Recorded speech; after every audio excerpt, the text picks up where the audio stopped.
This is the voice of the New York Football Giants, Bob Papa, and you are listening to the best throughout Europe, the Big Blue UK and Ireland podcast.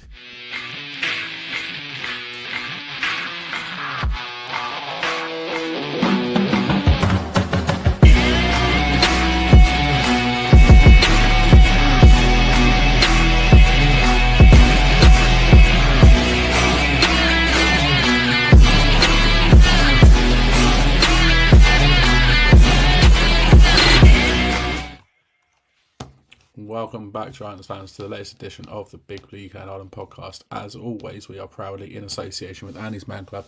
Lads, remember, it is okay to talk tonight. We are 75% British, 25% Irish, but as always, still 100% Giants. It's position breakdown time, boys. It's that time of year. We're back to dive into our first two positions of the year this year, looking at quarterbacks and running backs. And, well, quarterback obviously being the most important position on the field, on the roster, on both sides of the ball.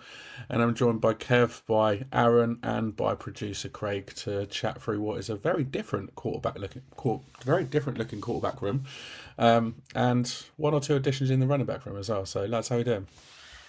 Yeah, good, mate. I'm really glad to get back on with you, lads. Seems like a little while since we've been on, but really looking forward to these positional stuff because we get to delve a bit deeper into the roster and see what we kind of have. You know, now we've had free agency, now we've had the draft. You know, pretty much the crux of our team is what we've got now. There might be some small additions, but you know, it's nice to sort of like really delve in and see, you know, what players we've got, what strengths and positions we've got, where maybe we have some weaknesses, and you know, this team will take the field come September, and you know, we want to go out and shock a few people. It's interesting, isn't it? Because you get to that point where you pick up a player or you draft a player and you kind of go all in at looking at the previous, but now we get the chance to kind of go, well, actually, how do they fit here and what's the outlook going forward? And that's always something really exciting to kind of look into. Yeah, and this is Shane's team now, right? I think I saw a stat that there's maybe 4 or 5 players left from the get-go. 5 left. There you go. So this is Shane's team. The salary cap is it's artificial anyway, but all the problems are sorted.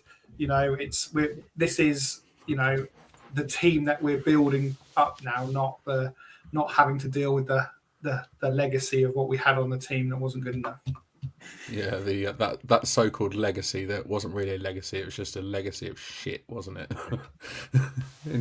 I mean, I say that the 5 players that are left on the roster are still pretty good. One of which is Graham Gano, and there's obviously been talk about him recently, so it might be down to 4 sooner rather than later. But yeah, looking forward to getting into it. Talking quarterbacks, there's going to be some discussions about the three new guys in that quarterback room, and then one of the guys in the running back room that one of us on this podcast may have a little bit of a thing about, but more on that later to come. If you are watching live on YouTube, X, Twitch, Facebook, whatever platform you're on, get involved in the comments, send us your questions, give us your opinions as per usual. Don't forget to give us a thumbs up as well. Subscribe to the YouTube channel if you haven't already. Hit the bell to get notified of when we go live. And feel free to leave us a review on your podcast platform of choice, whichever that may be. And absolutely, Aaron, 5 stars every time. Gotta be. Before we get into the schedule, though, after making their Hard Knocks bow last year with that enjoyable but cursed off-season edition, they're back for the 2nd year in a row. Come on. As it was revealed yesterday by Commissioner Goodell that the NFC East would be the focus of this year's Hard Knocks in season. Now, if anybody hasn't watched the Hard Knocks in season from last year, go back and watch it. It was the AFC North, wasn't it? Go back and watch it. It's bloody brilliant. I really enjoyed it. And there's quite a lot of content there about a guy we're going to talk about later, in Jameis Winston. And it shows a lot behind the scenes of him and what he's like. So you get a real sort of feel as to what the guy's like. So I really recommend going back and watching that series. It's fantastic, honestly, fantastic series. Probably one of the best Hard Knock series I've watched. So if you haven't, go back and watch it. there was a press release from the NFL about it. They said in 2025 the series will debut on a Tuesday in December. Any given Tuesday? Well, no set date at the moment. It's going to be on HBO and stream on Max, because I know that again last season's one was live on DAZN or on DAZN every week anyway. So unlike the off-season one that we had, where we had to jump through 1,000,001 hoops to try and get any sort of coverage of that, and even then it was difficult. I think it'll actually be on DAZN or whatever streaming platform it is going to be come the new season. Who knows? Could be different. But yeah, it's going to go through until the end of the NFL regular season and continue into the playoffs as well into January, covering obviously the Giants, Cowboys, Eagles, and Commanders as they sort of fight for control of that division towards the end of the season. I mean, we hope there's a fight for control of that division towards the end of the season anyway. And the training competition of Hard Knocks this year will feature the Buffalo Bills as well, which I'm kind of looking forward to that. And obviously they're one of our opponents for preseason game, our opening preseason game. So we'll likely feature heavily in an episode of that too. So lots to look forward to. But another peek behind the curtains, Aaron, what do you think? Yeah, great. And I think key difference this time is it's not necessarily the coaching staff, scouting team, and all of that. It's the players and the coaches and the dynamic there well. So obviously the time is split with 3 teams we don't want to know anything about and spend our time watching. But that in-season dynamic as well, and the story as we're kind of commentating on the games and on the field. What's the players saying, how the players reacting, that the coaches, that kind of thing. And with the storyline that we've got around our new QB room, which we'll get into in a bit, why wouldn't we want to be the featured team and get that full picture behind the scenes? Yeah, I mean, definitely. Kev, sorry, go on. Go on, Kev. No, go on, Kev. No, I was just going to add to that and just basically say exactly what Aaron said, in the sense that it would be really nice to see. Last year we done was a bit of a disaster. It wasn't too well taken, but this one, like I said, it's not it's not the backroom staff, it's not the GM sort of stuff, the personnel department. It's the actual on-field stuff. It's the players, it's the coaches, it's the team. I just love that idea, and I think we kind of joked, didn't we, when we signed Wilson and Winston, saying and add a rookie QB to that. We should have had Hard Knocks this season coming, but now we actually have it. So, and in-season ones would be fantastic. And Dan, I'm definitely going to go back and watch it if you say it's that good, because I used to watch them religiously and I haven't really kept up with them in the last few years, but definitely going to go way back, even to see how they're formatted and what type of things to expect, from it. But we love this content. We said all the time when the Giants' lives come out that it needs to be longer, it needs to be a bit more in-depth. I'm just very surprised that they signed on to it, but I suppose they didn't really have a choice if it's a Division 1 and in season. But I'm really, really looking forward to it, because we've talked about it, this team's very different now to what it was a year or two ago. Who doesn't want to sort of see a little peek behind the scenes? Yeah, and then obviously the Giants were burnt last year with what happened. I think it's kind of boom or bust, wasn't it? In the terms of, if they had a good season, then Hard Knocks would have looked amazing. If they had a bad season, Hard Knocks was going to look like the biggest curse known to man. And obviously it went the fact of we had an awful season. And it was almost preempted by the fact that as soon as Hard Knocks finished, the Giants just got pelters from every analyst and reporter, and anybody who had a sort of a platform just went in on Joe Schoen. Like, ex-GMs were going mental at what he was doing. But they're ex-GMs for a reason. But, we won't go into that too much. But the one thing that I'm looking forward to, and, Aaron summed it up perfectly, is that we're not looking at coaches and we're not looking at scouts and all that kind of malarkey. We're getting in season here, where we're going to be seeing how are players gearing up for games?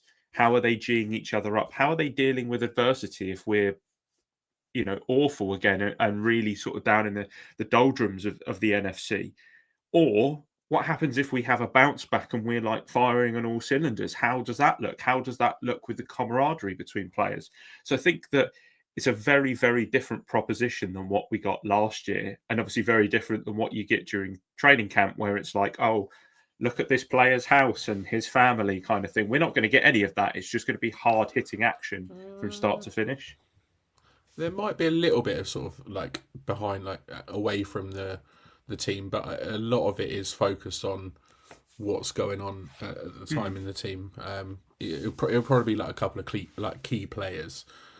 So I'd imagine like Russell Wilson will probably feature heavily in it, obviously, if he's in that starting role still. And I don't know, maybe could you see like Dex doing it? I don't know, like being sort of like a focal point. I don't know, maybe, but yeah, it's you sort of feel like they're going to get a bit of Russ and Kiara, always get the kind of the famous wife on the screen time as well and all that kind of stuff. So yeah, there'll be a bit of that. Yeah, I wouldn't be surprised if we do see a bit of Russ and Ciara. Yeah, but yeah, like Kev, go back and watch it. I think you'll enjoy it, mate. It's a really sort of well set out series. So I'm looking forward to having that, and also looking forward to the Bills version as well. The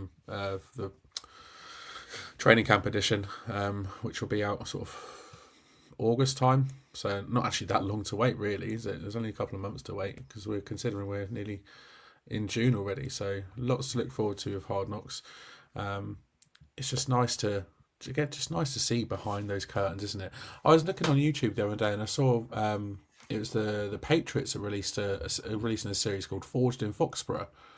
The first episode is an hour and 15 minutes long. I'm like, what? Where are the Giants on this? Like, come on, get involved. Not giving us 20 odd minutes of footage and then nothing else. An hour and 15 minutes, and that's episode 1. Just not fair, is it? It's just not fair. Take a leaf out of their book for once. That'd be nice. An hour episode a week. That'd be beautiful. I'd love that, but we can only hope. I'm going to do a Shane now and just take us in another direction because I just thought of something that I thought was fun. So that obviously Hard Knocks was like a big part of the stuff that was announced yesterday, but there were loads of other things, and I just wanted to kind of get some thoughts on some of those things. So, Kev, I'll go to you. Tush push, brotherly shove, the ass pass, I heard it called yesterday as well. Here to stay. Here to stay. Yeah, I thought it would get outlawed because Goodell's not a fan of it, and usually if he's not a fan of something, that kind of filters down to the owners, and then the kind of that it goes and the vote goes that way. It's one of those things where like I don't like it because it's a scrum for me. It's you're blocking players, and in the sense that it doesn't look or feel like proper football, and that's not because it's the Eagles. If any other team was doing it, I still wouldn't fancy it that much. But yeah, I just the thing is they perfected it, and you have to go out and stop them. Like, and you're going to sell out to stop it, and that opens up other things as well. So, I mean, I would just love one team to stop them twice in a game, and then sort of show the other teams the blueprint of how to do it. And then once you have that, they won't be able to do it. But yeah, it's one of those things that I didn't think. I thought it would be outlawed, but I think they won it by only two votes or something. Yeah, then you had 24 against, didn't they? They got 22, didn't they? Yeah, the entire AFC East voted against the Bills, who were obviously wanting to get it scrapped after they fell foul to it a couple of times, or once last season. But there was also the playoff seeding, which didn't happen. The proposal to reseed by record, not division winners, was not voted on. But Mike Florio of Pro Football Talk was on the Irish NFL show earlier today. They released an episode that they recorded with him talking about it. And he revealed something that I thought was quite interesting, which is that the league contacted the Lions for them to put forward the proposal for the playoff seeding, and the league contacted the Packers for the Packers to put forward the tush push ban, because they don't want to look like killjoys, and they want the teams to come forward with it, because they have the committee, don't they? They have the what do you call it? Yeah, exactly. So like they have the ability to like do it themselves, but they pushed the agenda to a team and got the team to do it, so it looked more like it was kind of natural and less forced. But yeah, some interesting bits The there. the only silver lining, possibly for Shane, Joe Shane, is that Saquon Barkley was tackled at the 11 times last season, and they scored on 11 tush pushes. So that would have been 11 Saquon Barkley extra touchdowns if it was outlawed last season, and that would have been even worse as a review for Giants, for him having another 11 touchdowns and being the number one fantasy football player by a mile. Yeah. Aaron, there's another one for you. Protector of the Year.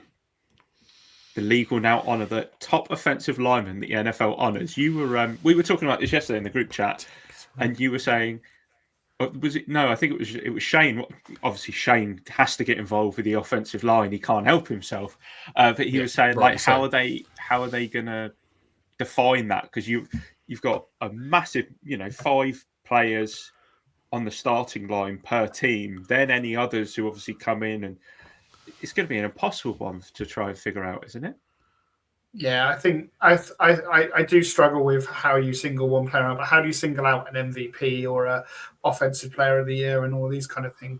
It's ultimately going to be a bit of a popularity contest. You probably win the award the year after you deserve it or something like this. It should be like the Golden Gloves, and it's just it's the keeper that concedes the least. It's the offensive line that concede the least sacks. They get the award, and it's not a trophy. It's all jet skis or something that be great seeing the big men on. It's like the end of Tiger King. Yeah. Yeah. But they have like, I don't know how they're going to do it with individuals, but in college they have, I think it's called the Joe Moore Award, where they give it to an offensive line. And that would make more sense if they give it to an offensive line as an entirety thing.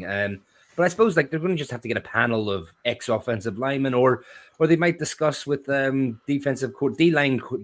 coaches of the team to see what player gave your D-line the most sort of hassle this year, like type of thing like that. I mean, I tell you, it won't be ex-quarterbacks voting for it, or there won't be ex-DBs on the panel for it anyway. It'll be the big boys up front who'll be deciding who's who.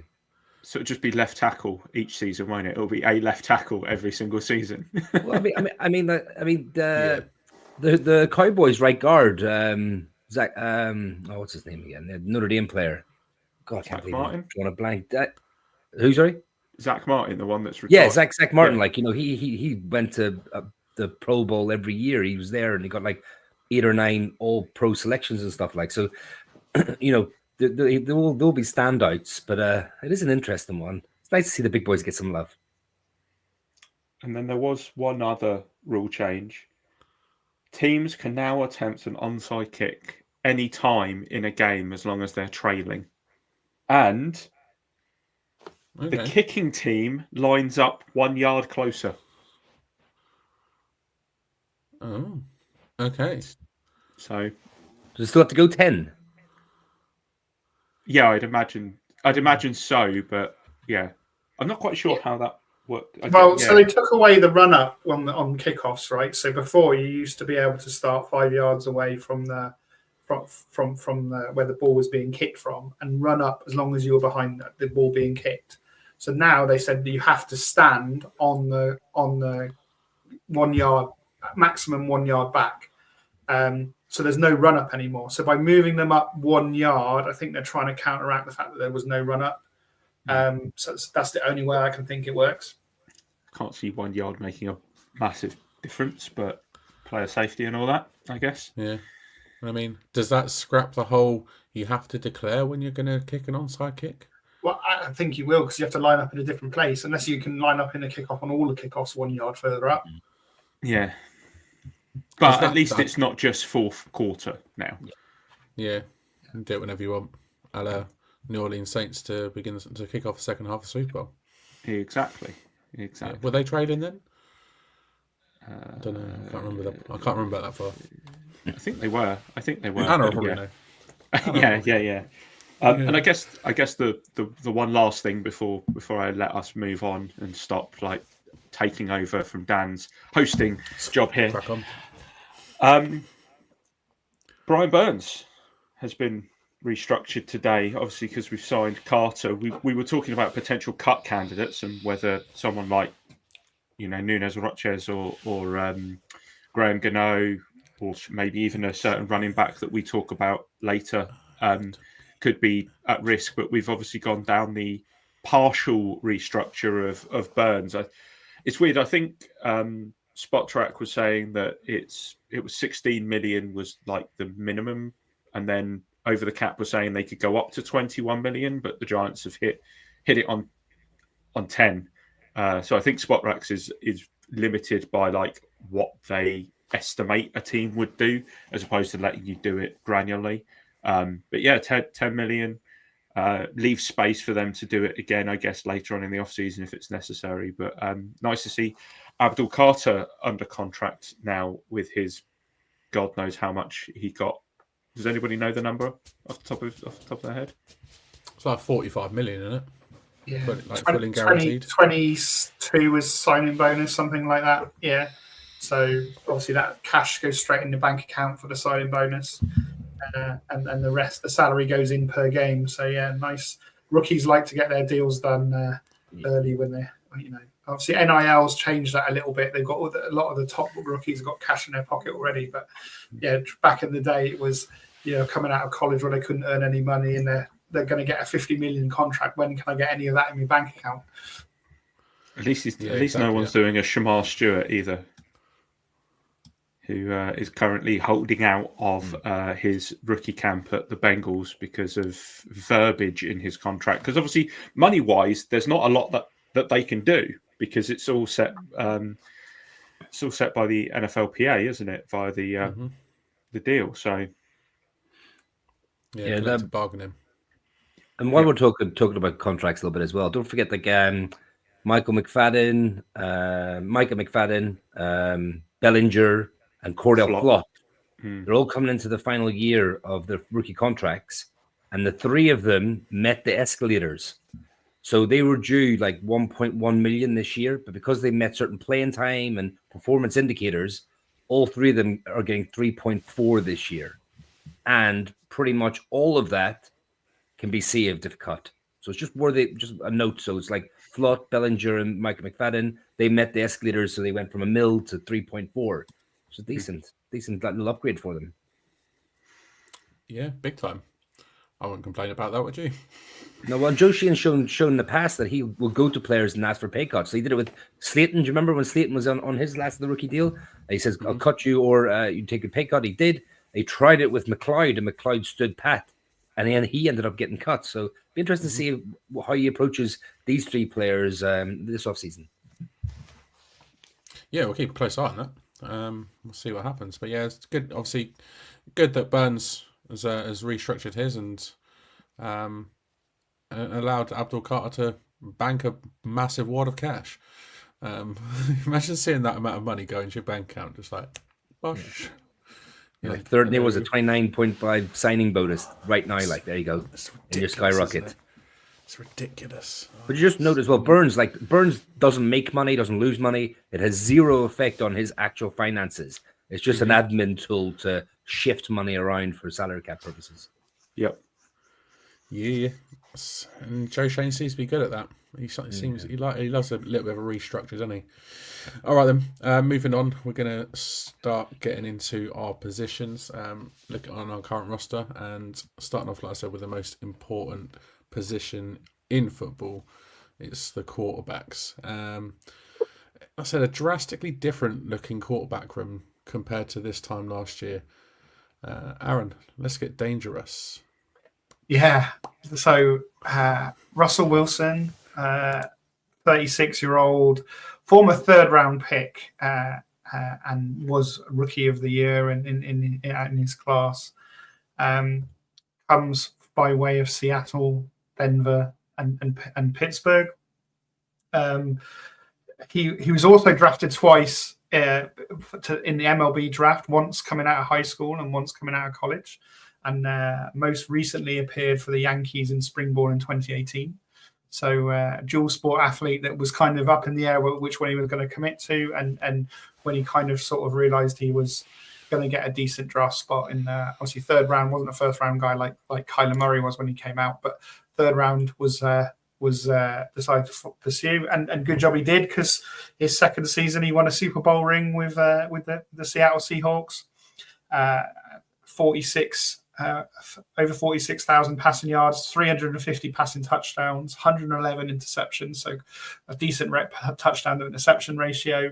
He's also added 5,400 rushing yards in his career, albeit some of those were earlier in his career. That still adds a couple of hundred each year on the ground, and he's he holds the record for the most wins by any NFL quarterback through 9 seasons, and he's one of 5 quarterbacks in NFL history to hold a 99 passer rating for his entire career. So, comes in with a decent pedigree. He's a player that I think PFF had him as their MVP in 2019, so not a million miles ago. He's obviously bounced around between the teams the last couple of years. He's entering his 14th season, and he's never managed to play all 17 games. So he used to play all 16 games in the 16-game season. That's how they switched it to 17. He's not managed to play all 17 games. Now, one of those years was the old injury guarantee. We're going to hold you out while he was at Denver, and not wanting to force the next year contract becoming fully guaranteed. So he was healthy there. But in 2024, he joined the Steelers on a 1-year deal. And then he was named the starting QB after a camp battle with Justin Fields. But he got injured prior to week 1 of a groin strain and missed the first 5 games of the season. Was active in week 6 but didn't play, and then became the starter in week 7. So over the 11 games, he amassed 2,482 yards, 16 touchdowns to 5 interceptions with a 95.6 passer rating. He helped the Steelers get to 10-3 before they lost the last 4 games and missed the playoffs. And during that kind of period, he failed to throw over 200 yards. We've sort of seen a lot of the Steelers wide receivers move on and get traded. And so I don't think it was necessarily all Russell Wilson's fault. There were issues with that offense that were there. His PFF grade was 77.5, which was 20th out of 75 QBs in 2024. So comes into the Giants as an experienced head that has started wherever he's been in the league. So question to you, Dan, as the only major change to our starting offense is at our QB position. Does that bring you a lot more expectations for how the offense is going to perform? Because the other 10 positions, we're going to roll out the same guys that we rolled out at the start of last season, probably. Maybe right guard might be different. I would like to say my expectations have increased, because there's a difference in class between Russell Wilson and Daniel Jones. There's a golfing class between those two, in my opinion. But over the last 20 years of being a Giants fan, I've learned to kind of temper my expectations a little bit and not get too excited. He did look good in Pittsburgh last year. I'm not going to lie, he did. And like you said, it wasn't necessarily all his fault why it didn't go right. But I thought I was surprised the Steelers didn't offer him a new deal, to be honest, as well. And I think, obviously looking what he achieved in Seattle as well, it's all sort of looking good. But you got to remember, he's 36. He's not getting any younger. He's had some injury problems, but he does bring a huge amount of experience. Not just experience in the regular season, but in clutch situations. Look at the Super Bowl, absolutely blew away the favoured Denver Broncos that year. Was it 43-8, wasn't it? And obviously Peyton Manning as well. Like, everybody expected him to get his second ring, and out of nowhere comes his second-year quarterback, Russell Wilson. It's just like, what the hell? Where did this guy come from? So I say, yeah, like expectations have increased. I think you'd be silly not to increase your expectations, but I think we've got to see how well he gels with the entire offense and how it works with him under center, because he's not getting any older. He's not getting any younger. Sorry, and I think I don't know. I'm just not 100% sold, but I'm not happy, if that makes sense. Kev, what are your thoughts? I'm all in. I am all in. I think this offense could do some things this year. I the reason why I like it, I think, like, you know, he's been around the league. He's seen everything. He's seen everything. He's still a quarterback who can pick yards up on the ground, but he's like he gets out of the pocket to throw. He doesn't like. Whereas the Daniel Jones last year, if his read wasn't there, the head would go down and he would just try and pick up yards, usually running into sacks. Whereas Russell Wilson tries to get out of the pocket and his eyes are still down the field trying to pick a pass. He throws that moon ball. I mean, you've got to feel good about Slayton and Hyatt, right? With the speed they have been able to get open, you know, that type of passing, that type of accuracy on the deep ball, like, it has to be a weapon. We have to try and throw a couple of them nice and early to stop defenses cheating on us in the box. I just think it brings a lot more to the game. You know, he's had a couple of stops now. He hasn't got much longer left, like Dan says. So kind of he wants to prove it, and we're better to prove it than the New York market. We've kind of always had a feeling. I remember a couple of years ago, it was kind of like, we could trade. Would you trade for Wilson? No, you'll never get him. He'll never leave Seattle, and blah blah blah. And I was like, I'm not saying he's that player, but like, he definitely brings a maturity. You know, being around the block, but also he's still got an arm. You know, he's still able to get the ball downfield. He might not last 17 games a season, as you quite rightly pointed out, Aaron. But we've got a very good, in my opinion, backup there with Winston, and we'll talk about Winston in a second. So it's not like you're having a massive drop off to a rookie who hasn't seen anything before, or a drop off to Tommy DeVito, who is a little bit out of his depth, in my opinion. We'll talk about that in a second. But like, so I have very high hopes. If that offensive line can hold up like it did at the beginning of last season, I think this offense could be really dangerous. And then, you know, with the 1-2 punch, the running backs we're going to talk about, we've got weapons. And you never know, we might bring in a Gabe Davis down the line to bolster the wide receiving core. But I'm one of those. I drink the Kool-Aid. I'm always like, you know, we're awesome until we're not, in my opinion. So, but I am very happy with the addition, and for the money as well. For what, 10.5, 11 million for this season? I mean, that is phenomenal bit of business to get a caliber of that player in for that price. Oh, sign me up, yeah, definitely. That pun was absolutely intended, Kev, wasn't it? When you said we can look dangerous. Yeah. And what I took away from that was Giants country, let's ride. Craig,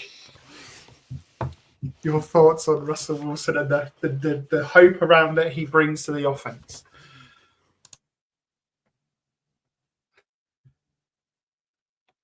You're on mute. You missed the pun. You missed the pun as well. I said, could I rustle up some thoughts? Okay.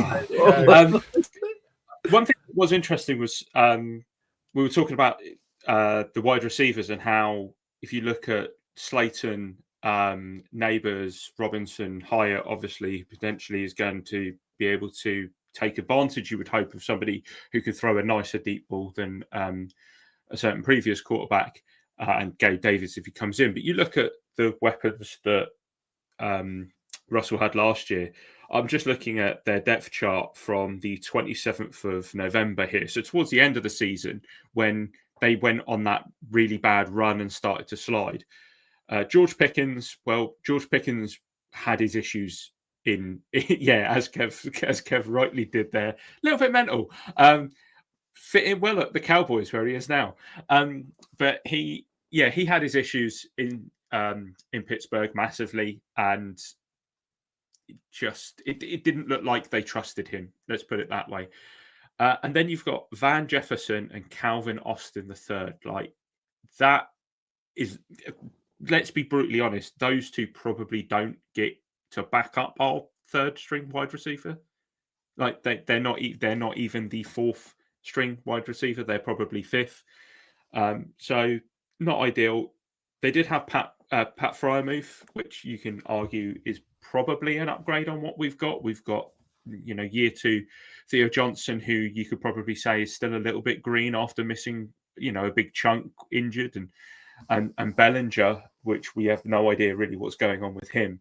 So that's probably the only area with their offensive weapons had a slight edge to it versus us. But I do think that Russell Wilson will have a lot of success with the caliber of player we have as weapons. And don't forget, we've got 2 players that we're going to speak about when we start talking about running backs who are very, very good in the receiving game as well. And that adds another edge that he maybe didn't have with Jaylen Warren and Najee Harris.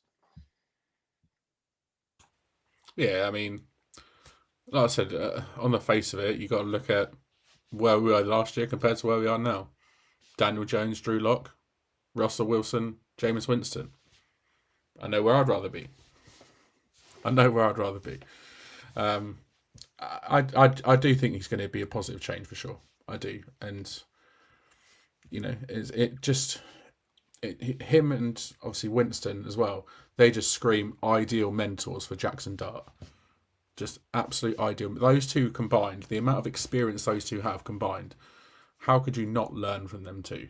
Yeah, I mean, ignoring the Colts QB room, how could your QB room get any worse than it was? Yeah, that's very true. I mean, no, I mean, unless we signed Aaron Rodgers, it's gonna. I'm joking. Well, I'm not joking. He's done. He's done. But yeah, no, it couldn't have got worse. Really, it couldn't have got worse for us. Who's ready to eat some dubs? I am. Let's hope the Giants are this year as well. Obviously, before we sign Russell Wilson, it looked likely that Jameis Winston would either be our week 1 starter or we'd be taking a quarterback in round 1 of the draft. Lo and behold, we sign Russell Wilson and everything changes. But obviously, the Bucs form a first overall pick. Obviously, we'll have to settle for a backup role behind Wilson. Last year, he played behind Deshaun Watson, so I think it's an upgrade from Deshaun Watson. And obviously in Cleveland for the sort of first 7 weeks, he was in that backup role. And then he took over the starting job in week 8 after Watson's injury and actually won the game against the Baltimore Ravens. And then went on for another 6 starts, only won one of those other games before sitting on the bench for the guy that he mentored, and you see that in Hard Knocks, Dorian Thompson Johnson. He's 31 years old, so again, he's kind of like almost like peak age for a quarterback, really, in this league. Sort of like that sort of late 20s, early 30s age is a really good age at the moment. And obviously from Craig's FSU, bosh, threw that in there for you. You're welcome. Got a career total of just under 24,500 passing yards, 154 touchdowns from 87 starts in his 10 seasons in the league. 10 years he's been in the league. Can you believe that? This is his 11th season. Where's those years gone? But most notably, obviously, his infamous 30-30 season, where he threw for a league-leading 5,109 yards, which unbelievable, considering he had Mike Evans on the roster as well. So not quite as unbelievable, but still pretty good. 33 touchdowns. Again, I think it was only second to Lamar Jackson that year. But then, unfortunately, threw that incredible 30 interceptions as well. I think he's the only quarterback to ever thrown 30 touchdowns and 30 interceptions in league history. So he's up on a pedestal by himself. Maybe not for the right reasons. But what's most intriguing for me, like I said earlier, is the fact that mentor as him, that I saw in Hard Knocks. It just, the encouragement and the everything he gave, the desire for Dorian Thompson Johnson to be a better quarterback, encouragement, teaching, going through, talking through snap counts, talking through cadences, and just going through playbooks in detail with him and quizzing him and he just looks like a really great guy and for me, I think I've seen a few sort of like videos of him on social media and stuff like that, and he seems to be loving his life in New York now as well. And he's just sort of living it up, loving his life, and it's like, what more could you want? And I think, not only as Jackson Dart got a great mentor in Winston, like I said, but he's got one in Russ as well. So he can only become a better quarterback with those two in the quarterback's room. And I think, Winston, his career hasn't necessarily gone as well as he'd hoped it would, being the first overall pick. But he's not had a horrific career, I don't think. He's just sort of kind of been... He had those 5 years in Tampa, and then after that, he kind of tailed off and has been back up ever since. He obviously was in New Orleans for a bit as well, and last year in Cleveland. And he's only had that sort of one winning season in that 5 years in Tampa. So some people might label him as a bit of a bust. It's kind of like, it's a weird one. It's like, is he a bust? Is he not? Like he's had some success, but he's only ever had 2 winning seasons in the league. No, 1 winning season in the league, sorry. And so it's kind of 10 seasons, 1 winning record. It's not great, but what do you think Jameis brings to this team, Kev? Oh, it brings a lot, to be honest. And like, just touching the bust thing, like, is he a bust? It seems harsh to say, but, from what he was expected to be, maybe yes. But the average NFL career is only 3 years. For him to have gone into his 11th year, and he's obviously doing something right because teams are banking on him to come in and be in that QB room. I think he brings a lot. I think he does bring like leadership. He brings like a lot of experience. Like I think I've said in previous podcasts, he can go to Jackson Dart. Look, I was first overall pick. And look how my career went. Like, these are some of the pitfalls that you can watch out for. Don't be caught out by something like this. Like, but the biggest thing for me what he brings is he brings a bit of fun, a bit of crack, a bit of like, a bit lighten the mood a wee bit. These QBs, the 3 QBs that'll be on the squad this season, they're not tainted by past Giants awful teams. Do you know what I mean? They're not tainted by that. They're kind of with fresh eyes and Jameis, I mean, like, the reason why I love this appointment so much is Russ can come in and cook. He can come in, prepare to be a starter, and concentrate on winning games for the New York Football Giants, because that's what we want to do. We want to get back to winning football games. Whereas Winston gives you a capable backup, but also a great mentor for Jackson Dart. Because so many times rookies have been thrown in there too early because there's a starter and then it's them as the backup, and everyone wants to see the rookie quarterback, especially in the first round. But to have that buffer between them, to have Winston to be able to come in and take games off Russ if he's injured or lack of form, whatever, is fantastic. And I think Dart said in one of those pre-draft interviews, they get the barber shops and they're having a little chat and stuff like that. So before he knew he was going there, someone said to him, what teammate would you love to have in the NFL? And Dart said, Winston. He said he's really good fun, but he's serious and he takes preparing for games serious. So I just love that. And then obviously they're connected now. So, I mean, he just brings so much. It's just such a clever appointment. And one, again, that just makes sense. And I'm excited to definitely now see this Hard Knocks episodes. And like you said, Dan, he's loving it. Like, he's doing interviews. Do you see when he started doing the Italian? What was the thing again? Yeah. He was in that. Yeah, I can't remember the phrase or whatever it was, and he was butchering it, absolutely butchering it. But he was having the crack with it. So yeah, I think he brings so many qualities. It's such a clever signing. Very pleased he's in that quarterback room.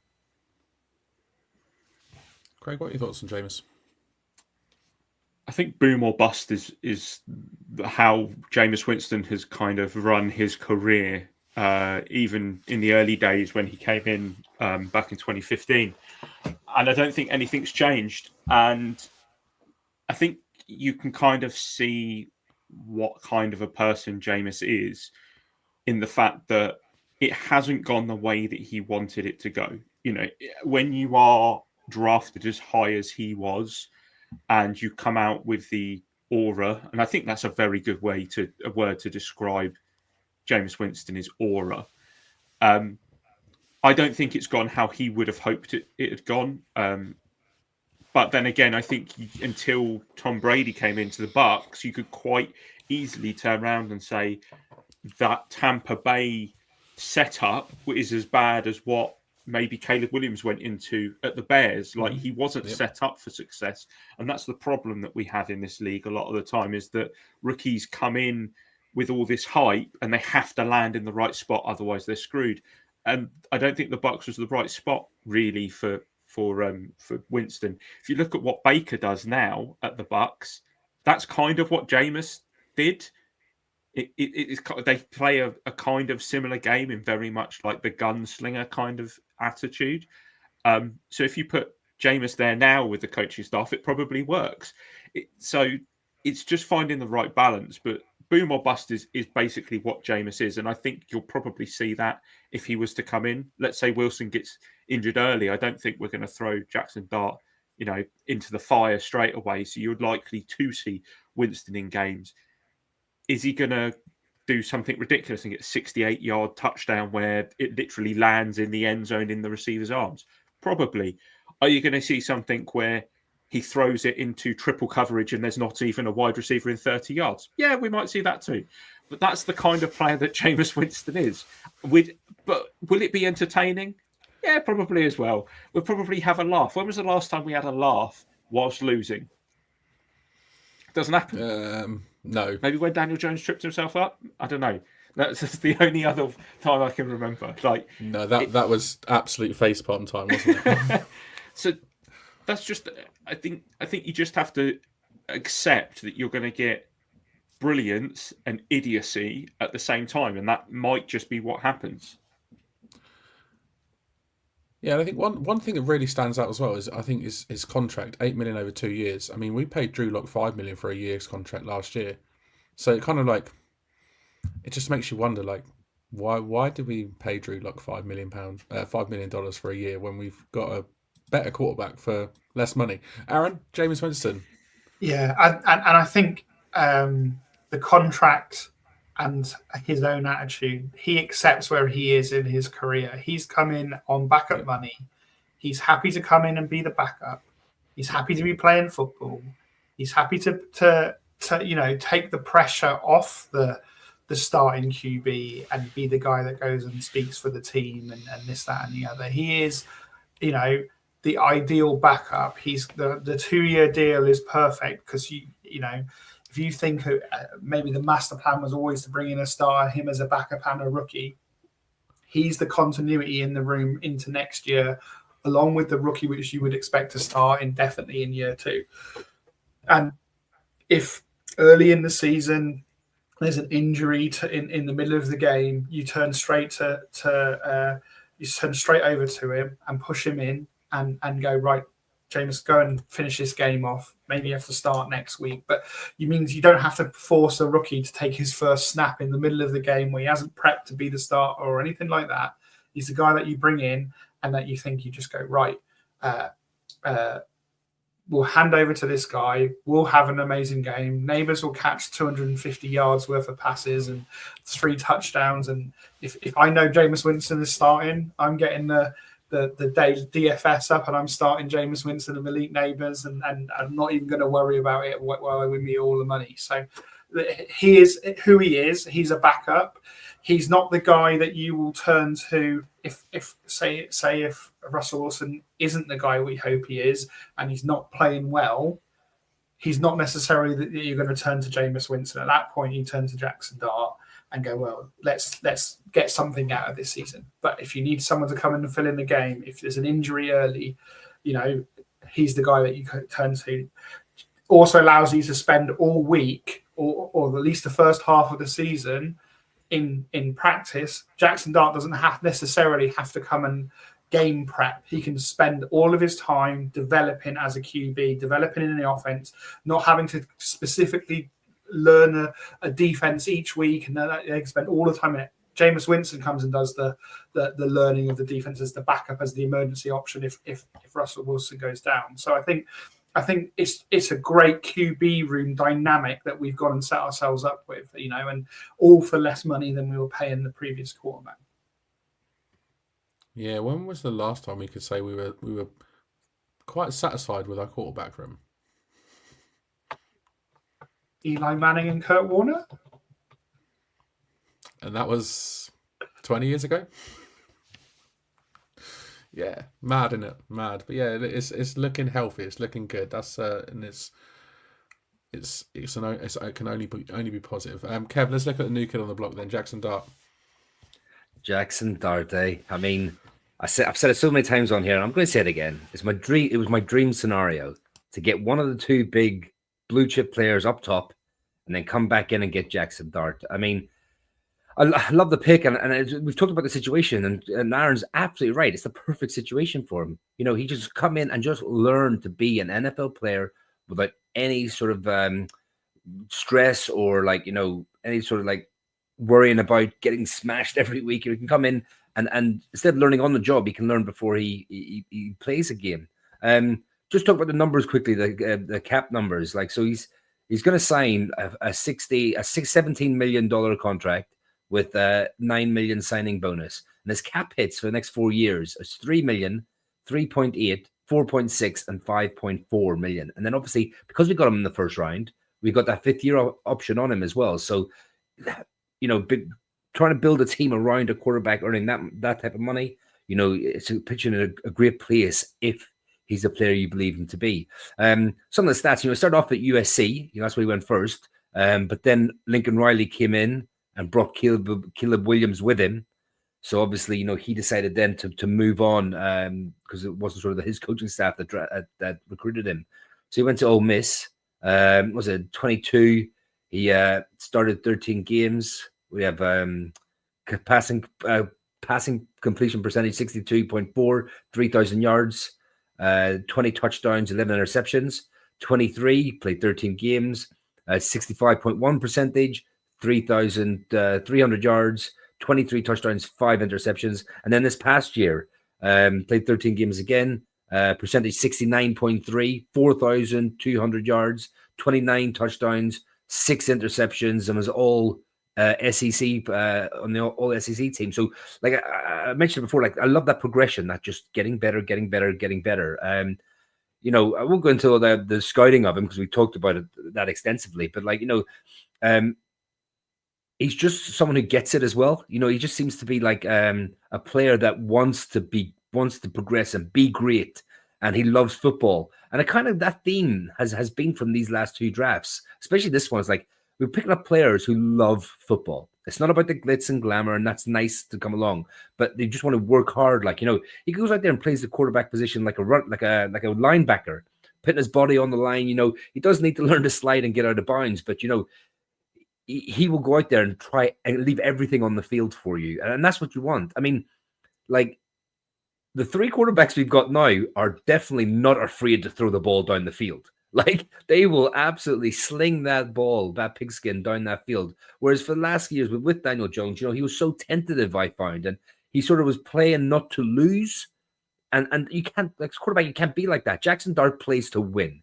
He throws the ball into tight windows, and he's got the accuracy. And he's got the cojones to pull off some of those tight throws. And you know, I want to see that. I want confidence. I want my quarterback to go out with a bit of swagger, and he's got a bit of swagger about him. I mean, like, you know, he's the coolest Mormon I've ever seen in my life. He's just, you know, he's proper like smooth, you know, dresses well. But he's so humble with it as well. And he said he wanted to go to the Giants. Abdul Carter said he wanted to go to the Giants.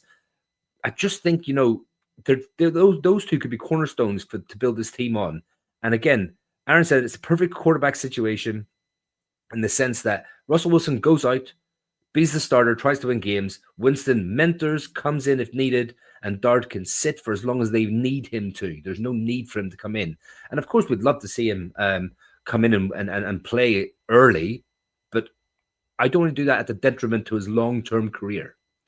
And like, you know, so let's say hypothetically the Giants play Dart in week 18. What would you want to see from him that would give you the confidence that he is quarterback to go forward with, Craig?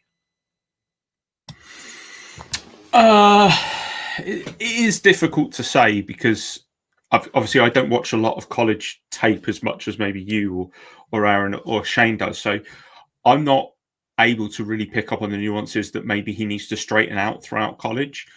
But one thing that would be nice to see is maybe a little bit of chemistry, you know, just some early signs of some of the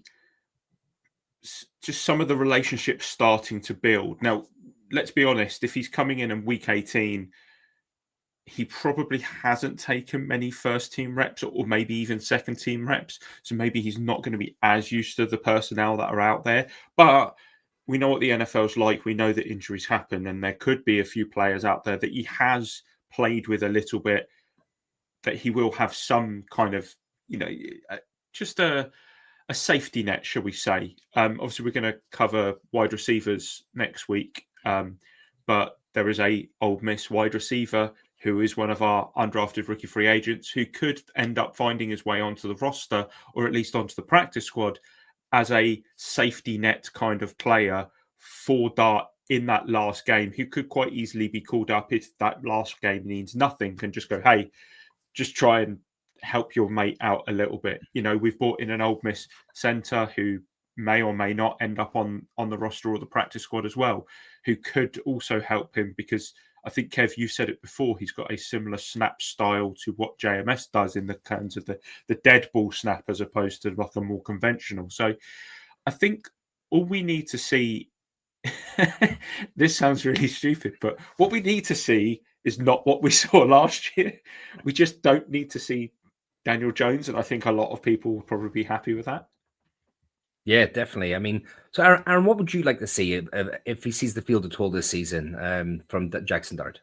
Yeah, so I think it's that confidence that you want to see from him. Necessarily the wins and losses for him this season. If you go back to Eli's rookie season, right, and he won his final rookie start, and you showed progression over his starts and that kind of thing. And obviously the bye week being late in the season for the Giants is maybe a better time. Week 18, obviously. If you go back to Patrick Mahomes' rookie season, the Chiefs were like virtually 14-2 or something crazy, and he gets the start when they're already locked into the position. So maybe that's how we get into week 18, that we're 16-1, and we play 15-1, and we'll play him in the final week, right? But it's that confidence coming in. If he does get a couple of games. Is seeing progression between the games, going back to his high school, back to his college tape, and the knock on the Ole Miss offense. Doesn't bother me. Who plays a very similar offense to the Ole Miss offense? Jalen Hurts. So and what did they do this season? A lot of RPO and all that kind of stuff. Well, yeah, maybe he starts with a very heavy RPO and Ole Miss scheme, and it will develop, right? The traits of the guy are, what you want to do is see him come in and not look like a rabbit in the headlights. That's really the key for that stage in the season. And he's had a whole year to develop this, that, and the other. What we may find is he's so good off the field in training camp. That the other will get some feedback out of training camp when the media are there. Actually, and that's kind of what happened with Eli. They probably started Eli sooner than they expected because he was just too good. You couldn't keep him off the field. And maybe the best case scenario for us is actually we're in the hunt in the middle of the season and he decides to make the quarterback switch anyway because he's too good not to play. But we can all dream, right? And Dan, what are your thoughts? What do you want to see from Jackson Dart on the field, but also off the field? Like when it comes to this Hard Knocks in season, what type of things do you want to see him do off the field as well as on the field?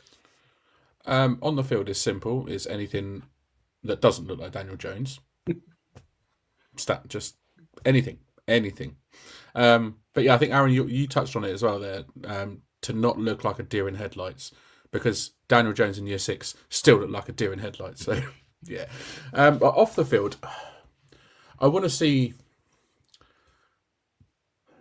that sort of relationship building with that offense. I want to see the relationship with the receivers, the backups, so, even down sort of like the threes as well. And I just want to see that sort of confidence in him and that sort of command of an offense that you need to as a quarterback in this league. And I want to see that sort of a little bit of swagger about him as well. We've seen that already. He's got something about him. He's got that moxie, hasn't he? And you just kind of want to see that carry on and continue, and not let a bad practice or anything like that, or even a bad game knock his confidence. Because again, going back to Daniel Jones, he had a bad game, it would knock his confidence, and he'd come out the next week and he'd be like, oh shit, what am I doing here? You don't want to see that. You want to say, right, roll with the punches, one bad game's a bad game. Cool. Let's look forward to next week. Let's move on. Look at the mistakes we made, rectify those mistakes, and move on and improve and get better. And that's what I want to see. I just want to see that sort of improvement off the field and on the field. And like I said, I just love the aura around him. You know, he just sort of oozes confidence, doesn't he? And I think, you know, that will absolutely, you know, the quarterback's the leader of the team, the leader of the offense, and, you know, whether you look at it as well, the defense, the leader of the entire team. And I think having three guys like Russell Wilson, James Winston, and Jackson Dart in the locker room, they're three pretty confident guys. They're three pretty outspoken, well-respected. Well, the first two are outspoken and well-respected. Jackson Dart, no doubt, is well-respected because based of what he's done in college as well. So, yeah, I'm expecting big things from this young man, and I think he's got a pretty future ahead of him. Yeah, just to piggyback some of the points. I mean, like, you don't want to see Daniel Jones because, like, Daniel Jones, you felt if he took a sack or something, it's kind of spiraled for him. He made a bad play, just kind of spiraled out of control, and he never was able to get it back again. You only be able to see, like, how does he take the hits? How does he get back up and sort of the next play? What does that look like? Is he attentive in the pocket, stuff like that? But I think mainly, I know it sounds simple, but you just want him to look like he belongs. Do you know what I mean? You want to, like, just walk out there, you know, strut out there on the pitch and just sling it and look like you are an NFL quarterback. Yeah, some great points there, lads. And, you know, how can you not get excited with the quarterback room we've got now? Exactly. I just want it to be almost like a big sort of like FU to like all those doubters out there. Sort of, you know, why didn't the Giants traded up for him? Well, this is why we traded up for him, because he's the quarterback of the future. So, whatever, you know. All right then, Craig, got some cutlets? Yeah, let's close this out. Unfortunately, and this isn't a this could happen. This will happen. Yeah, we will not see Tommy DeVito in Giants blue again. It won't happen, and the reason being is because all the aforementioned players are ahead of him in the depth chart. Joe Shane will only ever have, since he's taken over, 2 active quarterbacks on the roster and 1 on the practice squad, or 3 active quarterbacks on the roster like he did last season. Tommy DeVito will not stay on the practice squad. We will not have him on the active roster, and if we move him to the practice squad, he will be signed by another team. It will happen. yeah. And the reason isn't a knock on DeVito. He is the 4th string quarterback of this room. And that's a fact. He just is.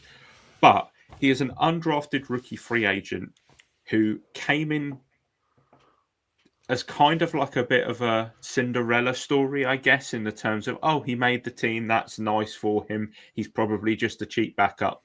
But he did actually come in to games. He won games. He threw touchdowns. It's not a great touchdown to game percentage, but he did okay. And let's be honest, although he didn't light the world alight, he is probably a damn sight better than 90% of the third stringers on most teams, and probably better than a good 40% of the backup quarterbacks on teams if you have a look at the quarterback room. So he's got plenty of on-field experience, which a lot of them probably won't have. So if he gets cut, he'll be signed somewhere. If he goes onto the practice squad, he'll be snapped up before he even settles into his seat on that practice squad.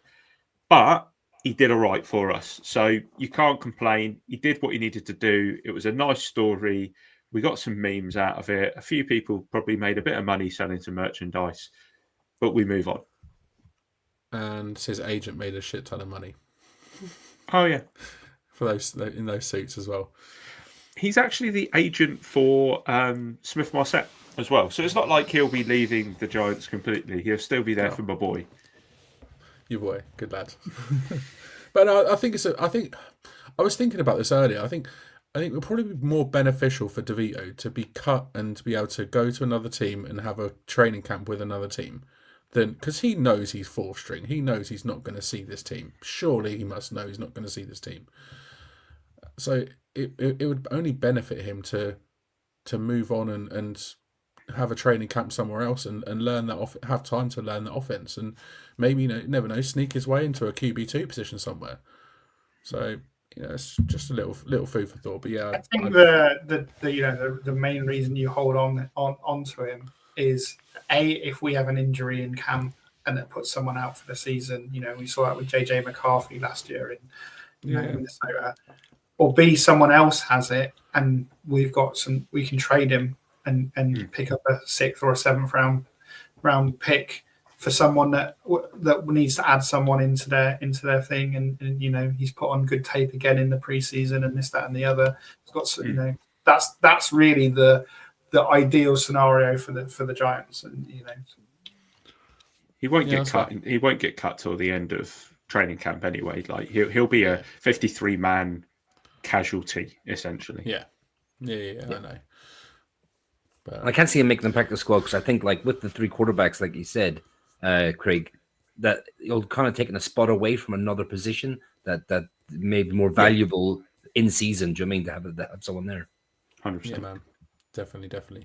All right, then moving on to running backs. Not too dissimilar room compared to last year. A couple of new additions, and I mean, it wouldn't be fair if we didn't let Aaron talk about his current little man crush that he's got going on. Yeah.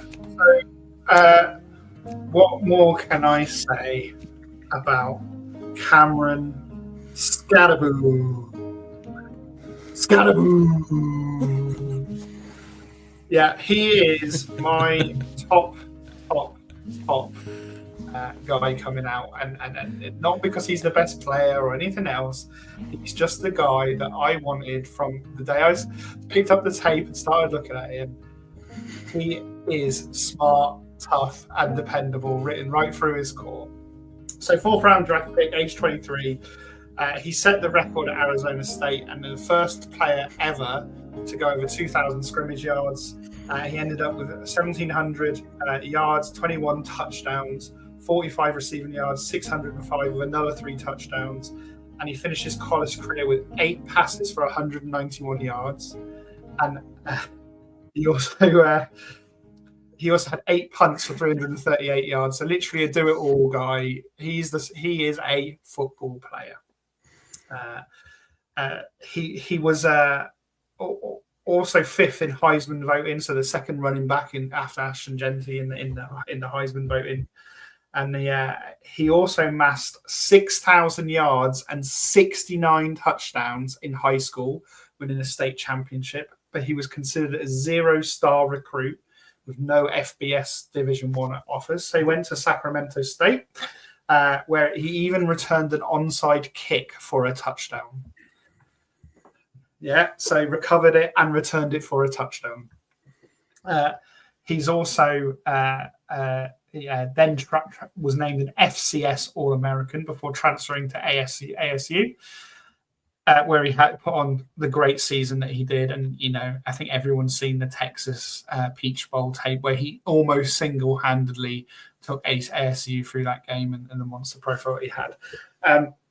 His production profile, if you look at what he achieved as a running back in college, makes him the second best guy in the class. He was a do-it-all guy. His relative athletic score, though, was only just above average for a prospect. He did post a 39.5-inch vertical and a 10.3 broad jump, which are elite, and go to show his explosiveness. And he compares really well in his profile to David Montgomery or Kareem Hunt, who both sort of 5'9-ish, 220-ish, both, and again run in the low 4.6s like Cam does. So those guys have shown that you can have capable NFL careers with that athletic profile. And while you do see him run down on some of the long runs, it's usually after he's broken a tackle, he's made a defender miss. He does look for contact at times, but also what we have seen, he does now look to aim for the shoulder and make a guy miss rather than run directly at the guy.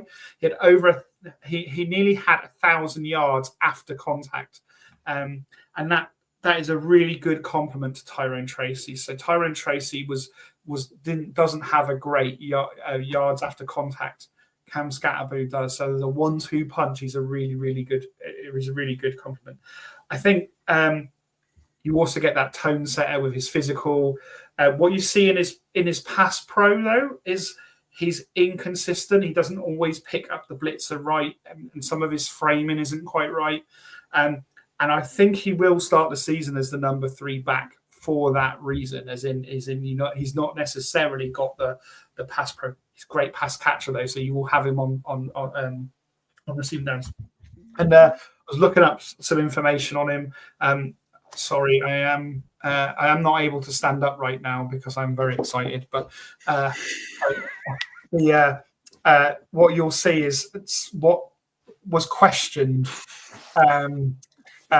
by Daniel Jeremiah reported that some teams questioned his juice, and in a loaded running back class, is the main reason why some NFL teams weren't higher on him, and a lot of the media was high. So, Dan, are you concerned that Cam Scalaboo does not have the juice?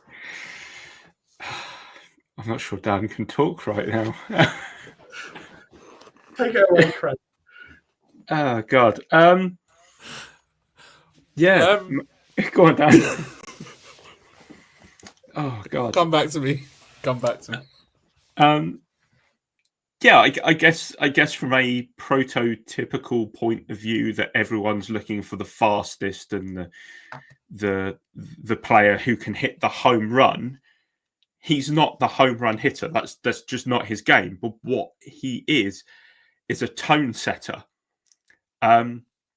So if you think about someone like English football, what's one thing that gets the crowd going better than anything in English football?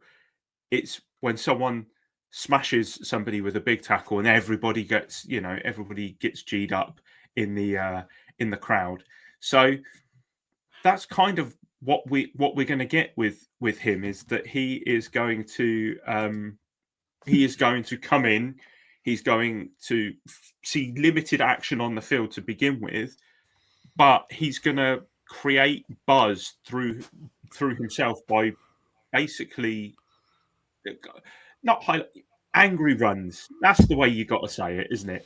He is going to be somebody who might only get 5 carries in a game, but you know full well on Good Morning Football on Monday morning, he's probably going to appear on there. That's what we're getting from him. Go on, Dad. Now you calm down. Yeah, man. Brilliant. He's gone off camera to adjust himself. Am I concerned that he doesn't have the juice? No, I'm not. What I'm more concerned about though is the fact that he seems to be headbutting Jackson Dart every day. You know, CTE doctors aren't going to like that, are they?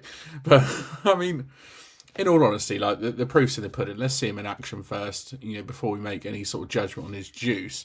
But everything you've seen of him so far is that he runs hard, and I don't question lack of any sort of motivation or juice or mojo or whatever, because again, he's just kind of stop it, Kieran. He just, again, he's got that sort of that aura about him, that moxie about him, that you just almost like it just, again, like that. Yes, like it's going to be like him and Tyrone Tracy, 2 young, exciting players. Obviously, one in his rookie year, one in his second year. That they could be around as a minimum for the next 3 years, if not longer. So, yeah, I think we've got a bright future ahead of us in the running back room with Mr. Scatterboo. But yeah, I don't question that juice at all. I had to go cool down. Sorry, guys. Yeah. Relieved? Happy? Yeah. Kev? But yeah, I mean, no is the answer. No, I'm not worried at all, because he's not that player. Like, he's the type of player that, I don't want a running back who gets 1 yard, no yards, -1 yards, and then runs it to the house like once a season or twice a season. I want he's the running back that will get you 5 yards, 6 yards, 4, 5, 6, like constantly like moving forward. Like he'll never. I'd be very surprised if there's many yards going backwards with Scadaboo. He's going to come in, like you said, set the tone. I want him, like Craig, like you said, to come in and smash someone with his big tackle.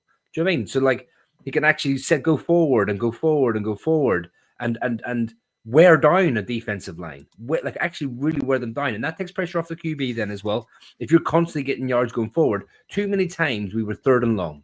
I hate being 3rd and long, and I hated it last year with someone like Daniel Jones who doesn't throw the ball downfield. Whereas now with someone like Scadaboo can change up with Tyrone Tracy. Tyrone Tracy can run the ball back to the house.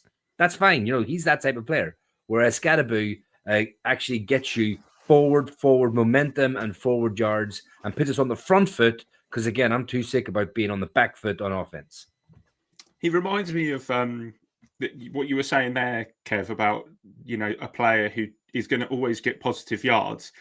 It reminds me of Gus Edwards for the Ravens. Like he was maybe in a similar kind of stature and would just the Ravens would just go, here you go, get us some positive yards, start us off on the right footing without having to start 2nd and 10 or 3rd and 9 sort of thing. Just grab a few yards and then just go for it. Like that's what it kind of reminds me of. And we actually need, that. I think one of the points that Aaron said or has said before is his strengths are what Tyrone Tracy's weaknesses are, and vice versa. Like that, and they're both pass catchers. Like that. That's another thing. He might not have the juice, but he is able to produce in other ways. And he's able to run off like 20, 30 yard, 40 yard runs. Yeah, He will be chased down from behind on like 70 yards. You know what I mean? It's the long speed, right? So the 10-yard split is really, really good. The 20-yard split is fine, and then the long speed is like okay, but it's still okay there for. And how many times is your long speed really tested? Okay, Saquon had a few with the Eagles last year where the ocean parted and he could show his long speed off, right? And that's the difference. But how much has our red zone offense struggled? You bring it back in, Russell Wilson knows very well about handing off to a running back on a 1 yard line instead of trying to throw a pass, right? So if you've got a Cam Scatterby in your backfield, he's going to find his way into that end zone. You don't need a tush push with a guy like Cam Scatterby. Yeah, who needs a tush push, eh? We don't. We've got Scadaboo. But I know Russell Wilson's looking pretty swole, isn't he? Did you see him the other day? Like he could keep that ball and go forward as well. Exactly. He's still, he's well known for running the football himself, so he's still got it. And Jackson Dart, we've seen him bumping heads with Scatterby. He's a menace himself. So yeah, you can see him bumping his head on a tush push himself, right? Yeah, that's exactly what I said. Like, I'm not concerned he hasn't got the juice. What I'm more concerned about is the fact that he keeps headbutting Jackson Dart every day.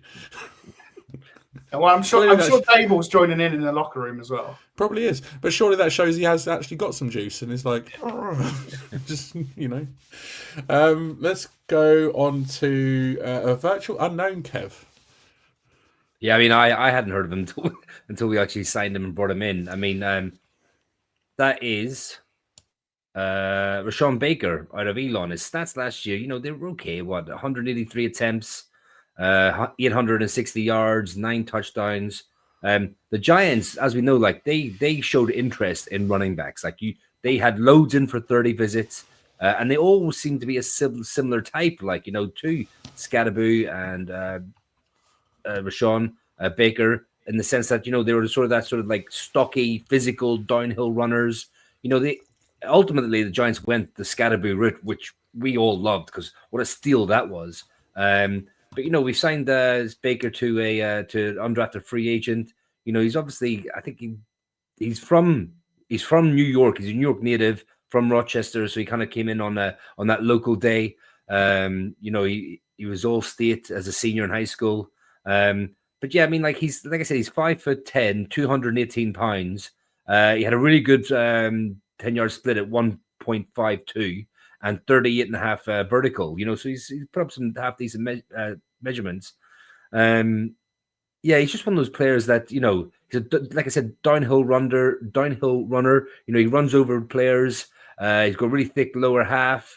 Big old legs on him. He's got good burst. Doesn't have long speed. Like that. Like we were saying about Scadaboo and stuff like that. But it's very interesting to see sort of where he sort of fits in on all this, because obviously we have the Tyrone Tracy, Devin Singletary, Scadaboo and stuff like that. Eric Gray's still there, Dante Miller's still there. But he's one of those things that I can see him being pretty much a practice squad player. I can definitely see him sort of fitting into that sort of role for the team. He sort of has a bit of elusiveness to him. But yeah, so he's one to watch, I think. And I think, the chances of him making the 53 roster are very, very slim. But I wanted to ask you, Craig, what does he have to show in OTAs in the preseason to at least be in the conversation when it comes down to cut day? I think he's going to struggle, I'm going to be honest. And there's one reason that he will struggle for sure, and that is special teams. So I had a look at him earlier, and in the 4 college seasons, he was at Bucknell for 3 years and then went to Elon for his final year. Bucknell, he had 13 snaps across the season, and then 2 snaps, and then 3 snaps, and then at Elon, he had 7 snaps across the season. So you're talking at 25 total special team snaps across 4 years. That's not how you get a depth position in the NFL. You need to be a special teams player. He's probably the right size, you would probably argue, for somebody to make an impact as a running back on special teams. But with that inexperience, he's going to have to show that he can pick up stuff like that quick, because I don't think he's going to rock the apple cart with the top 3. Yeah, I completely agree. Well, Aaron, what do you think? Do you think he has to go down the special teams route, or do you think he could? What would he have to show on the field, say in the preseason, actually on the field, to be even kept on the practice squad even? Yeah, so I think obviously he's got to come in and coming from a small school route and everything else, he's got to show that he belongs at the level. So you'll see that in training camp. Is he getting bullied off it? He's got the size. He has great contact balance. So not only does he use his size, but you don't see him hit full forwards. You see him shrug someone off and carry on going. I wonder if there's a possibility of developing him into a fullback, and maybe he could be a fullback, and with the way you can elevate players and things like that, there might be a situation where you go, well, this week we want to go a bit heavy set and maybe get him in as a fullback. I think his destination is the practice squad if he makes the practice squad. I don't think there's any threat of him making the 53, given how many running backs we carry. But having said that, we all saw Victor Cruz, when he came in, was an undrafted free agent and a flyer, and he was just too good to not keep him on the roster. So if he goes into a preseason game and rips off a couple of touchdown runs, and if we try and put him on the practice squad, he's going to get taken, and that's how you end up keeping the guy. Obviously, Cruz for his rookie year ended up getting injured and going on to IR, and then did the same in the second preseason. And then it was like, well, this guy, we can't not have him. We can't put him on the practice squad because he'll get pinched by someone else. So that's the only way you can get as an undrafted free agent with no kind of capital behind you. You have to kind of show something that just means, well, we're not going to be able to sneak this guy onto the practice squad. So, but I think unless we see something unbelievable, Turbo Miller as well is another guy that last season we kind of kept enough under wraps to kind of get him through the practice squad. This is the same kind of approach. And what about you, Dan? What do you think, Rashawn Baker? What would you predict for him? Practice squad or nothing. probably. I think like they've obviously seen something in him that they like, and that's probably going to come from tape, because coming from a school that's I've never heard of, and is named, was it, did Elon Musk buy it or something? I don't know. But I think coming from a school like a small school like that, I think everything you see about a player is probably going to be on tape, or one of your scouts is going to have gone out to and seen a pro day or a game or something like that. And so there is obviously something they've seen in him that they could potentially mould or develop him somewhere. But like Aaron said about Victor Cruz, he came out of nowhere. Was it 200 plus yards and 3 touchdowns against the Jets in preseason? Now, if I see 200 plus yards and 3 touchdowns against the Jets in preseason, all right, now we've got ourselves a baller. But there's a long way to go before he gets there. And I mean, at the moment he's probably number 6 or number 7 on the depth chart, wherever we're at, in terms of running back numbers, and he's got a lot to do to prove himself. And he's got that opportunity at the end of the day. And for these undrafted rookies, that's all they're asking for, is an opportunity to prove themselves. And whether he gets seen around the league by somebody else, if he does get cut or doesn't make the practice squad, if he gets seen by another team around the league that think, we see something in him, we can develop him, and potentially utilise him in our offense, then good for him. But I struggled to see him making an impact on our roster, given our depth at running back already. You never know. Like Mayor said, like Aaron said, it could be let's develop him into a fullback sort of thing. But yeah, it remains to be seen. There's a long road ahead of him, I think. All right, I'll carry on. Yeah, let's talk about 1-2 punch from last season. Tyron Tracy, Devin Singletary. Obviously, it was the other way around. First off, it was Devin Singletary number 1 and Tyron Tracy number 2. A reliable veteran and a talented rookie. But week 5, Singletary gets injured, and then Tracy's thrust into the spotlight, and he doesn't look back. Totaled over 1,000 all-purpose yards, including 3 games over 100 yards rushing. He was probably one of the very few bright sparks in what was a dismal season. And obviously, when myself and Craig went over in December, we were lucky enough to chat to him in the locker room afterwards. Just a genuinely nice guy, and he just wants to do what he can to help the team improve and be good and get better and improve every week. So, yeah, he seems like he's hit the ground running, every pun intended. And it just, I think, like I said, our running back room has a bright future ahead of it. Obviously, Devin Singletary is still only 27, so he's still young. He has got plenty of sort of tread on the tyres as such, but he looks like he'll have to make do of being that sort of RB2 to start the season. Whether he's happy about that or not, I don't know, but you can't deny Tracy's talent. And I think looking back at last season for Singletary, career low of 437 yards rushing, not great, but obviously you missed some time with injury. It's going to take something sort of serious to happen for him to get his starting role back, I think. And whether him and Scatterby sort of like battle out for that number two spot, that's going to be an interesting camp battle. But I definitely think Tracy's got that number 1 spot locked down, and like I said, it's going to take something kind of serious to happen for him to get that number 1 running back role back. And lastly, Craig, 2 guys who are going to be fighting out for a roster spot as well. Yeah, I mean, if there was one player that I thought of instantly when that pick of Cam Scatterby came through, it was Eric Gray, who's kind of clung on to the roster by the very thinnest of coattails, but hasn't really done a lot. Last season saw him record 214 snaps, with over half of them on special teams. And then you look at Dante Miller, who's obviously a massive speedster, was the player who obviously was supposed to have declared for the draft the year before, and then wasn't able to play for a year and came in, and we picked him up and obviously stashed him on the practice squad. He only appeared in weeks 5 and 6, had 1 carry and 7 special team snaps. So, he didn't really do anything at all. I think depending what happens with Baker, you're looking at one of those 3 are going to be the player on the practice squad that are going to battle it out for that final roster spot. Or not roster spot, should I say, but practice squad spot where they potentially could appear on the roster, because Brian Dable and Joe Shane will have 4 on the main roster and 1 on the practice squad. I think Baker's got as good as a shot as Dante Miller does, and I'm going to be honest with you. I think Eric Gray is done now. I think if you look at what he's done and what he's offered, they've seen a lot of him. They don't need to see any more of him, and that pretty much kind of ends it.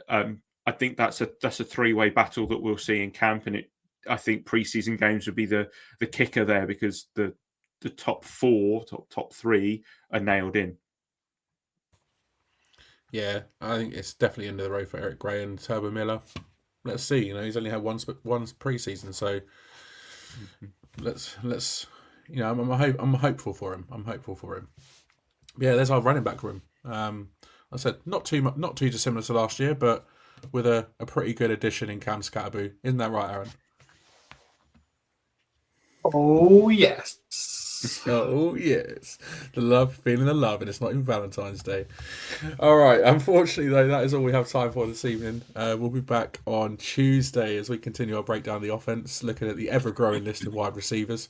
So make sure you tune in then, Tuesday 8:30. Be there or be square, lads. Anything else now before we go? No, just that I'm really enjoyed tonight. I'm looking forward to the other ones, and the quarterbacks and running backs. It's very different to the starting sort of players that we perceived this time last year. So it is two very different looking rooms. I know the offense as a whole hasn't changed that much, but I'm looking forward to getting into the next group of players next week. Yeah, absolutely. And I think as we go through the sort of offensive players, I don't think we're going to see a lot of changes here. But as we move forward into defense, I think that's where the conversation opens up a little bit more, because I think there are a few more roster spots, but anything could happen. And I've got too excited. The Electras that you bought are literally about to cut the power. So I'll leave it there. Is that the reason? You keep going off camera? Yeah. Okay. Yeah. Believe you. We'll believe you. But no. Yeah, it's been a good one tonight. Looking forward to getting into receivers on Tuesday, and we'll get cracking with the rest of the positions as well.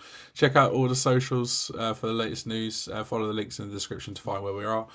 Give the episode a big thumbs up, and as well, don't forget to subscribe, hit the bell to get notified when we're going live. All that good stuff. Thanks to everyone for watching and getting involved in the comments. Thanks for listening. If you listen to this back on podcast, as usual, we appreciate all the love and everyone getting involved.